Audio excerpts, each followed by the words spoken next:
عامر خان صاحب comment box میں معلوم کرتے ہیں، میں نے ایک بیان میں سنا ہے کہ ہمارے نبی صلی اللہ علیہ وسلم نے کبھی اذان نہیں دی، کیا یہ بات درست ہے؟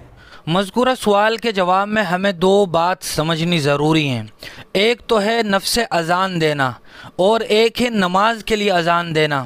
جہاں تک تعلق ہے صرف اذان کے کلمات کہنا، نفس اذان دینا، تو وہ حضور اکرم صلی اللہ علیہ وسلم سے صراحت کے ساتھ ثابت ہے کہ حضور اکرم صلی اللہ علیہ وسلم نے حضرات حسنین رضی اللہ تعالی عنہما کے کان میں اذان دی ہے۔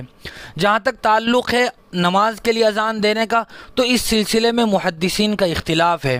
علامہ نووی علیہ الرحمہ، اسی طرح جلال الدین سیوطی علیہ الرحمہ، یہ بڑے حدیث کے امام گزرے ہیں۔ ان کا کہنا یہ ہے کہ حضور اکرم صلی اللہ علیہ وسلم نے اذان دی ہے۔ البتہ علامہ ابن حجر عسقلانی، وہ بھی ایک بڑے عظیم محدث ہیں، وہ فرماتے ہیں کہ حضور اکرم صلی اللہ علیہ وسلم نے اذان نہیں دی ہے۔